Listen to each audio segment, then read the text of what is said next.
inflation hit 332% in the year to June. That's according to the World Bank. A massive explosion in the port of Beirut 2 years ago today cripples the country's ability to import and distribute food.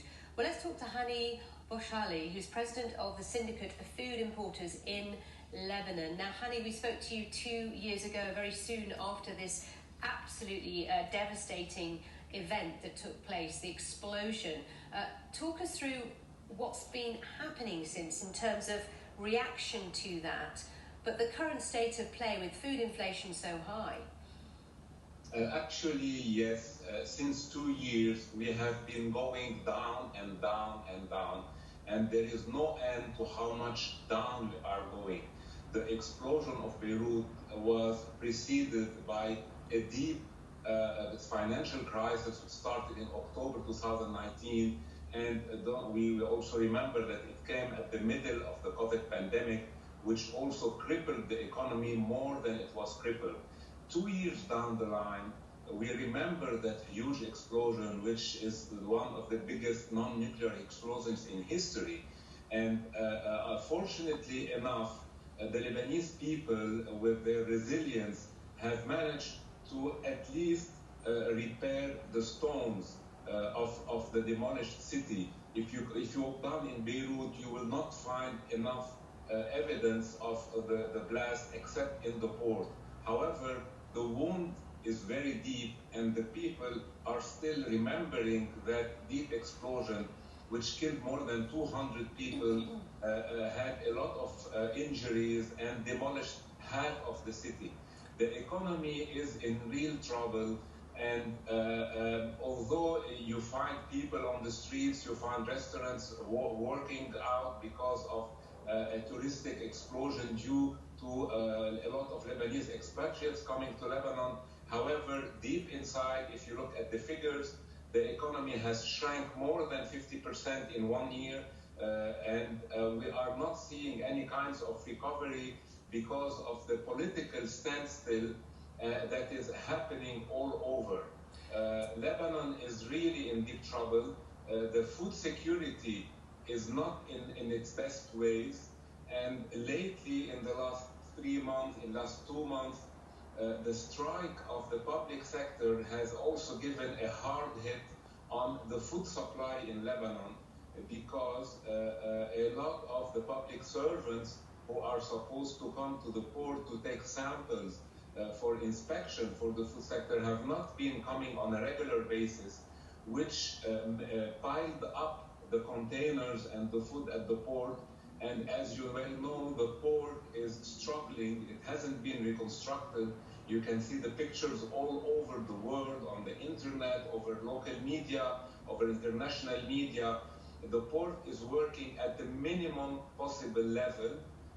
But still, what I can say about it is that in spite of the problems of the public sector, the private sector in Lebanon has been working very hard to maintain what they have been left for, and they are moving forward to build up the country towards a better situation. This is very hard for us. It's extremely hard in the absence of any international support, in the absence of a working government, in news all over the world qualifying Lebanon as a failed state and as a failed economy. We, as the private sector, was it industrials, importers, agriculture, are moving hard and forward to deny all these allegations and move forward towards at least maintaining our economy until we can find a better political environment in which we can expand. You've just described very, very clearly just how tough things are in Lebanon. I mean, it really is extremely difficult. And in the year prior to that huge explosion 2 years ago, I mean, economically, you were in crisis anyway, weren't you? As you said clearly, that the government is in a kind of standstill scenario right now. It's a sort of a political deadlock. What are your hopes of that changing soon? Because that is key, isn't it, to Lebanon moving on? Exactly. Lebanon has already passed 2 months ago one of its states, which is the parliamentary elections, although the results were not in as per the hopes of the people, although the people themselves have voted for that. Now we are looking forward for the presidential election, which will start in about 1 month, and we are really also in the dark on how these things will evolve, because there is no clear view among the political parties about how this thing will happen. Also, and unfortunately, Lebanon is always in the eye of the storm in the Middle East region, and depends a lot on a lot of compromises between the international forces. Plus, there is now the negotiations about the maritime borders for the exploration of the fuel, of the oil in the Mediterranean Sea. All these are affecting us very much, and until we can see more visibility on all these political key frames or political points, we cannot see more clearly ahead. Actually, the outlook is a little bit bleak.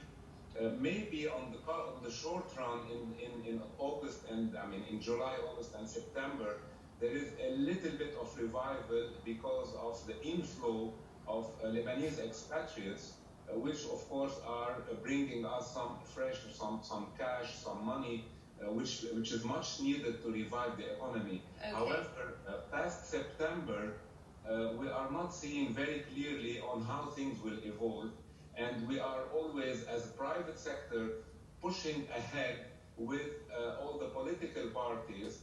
We are giving them all the feedback to show them that things are not okay on the economical side, so that political compromises have to be found in order for the economy to revive.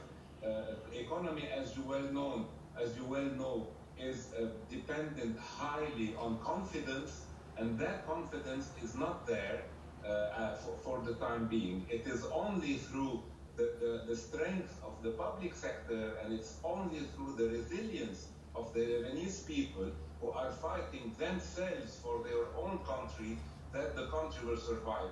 All right. Hani, sorry to interrupt you. There is just so much to discuss, but sadly we're going to have to draw the interview to an end. But we do appreciate you joining us live from Beirut to just explain the challenges they're facing at the moment. You're with BBC News. So much more to come, including riding out the consumer slump. Collectibles, sneakers and watches boost eBay's results.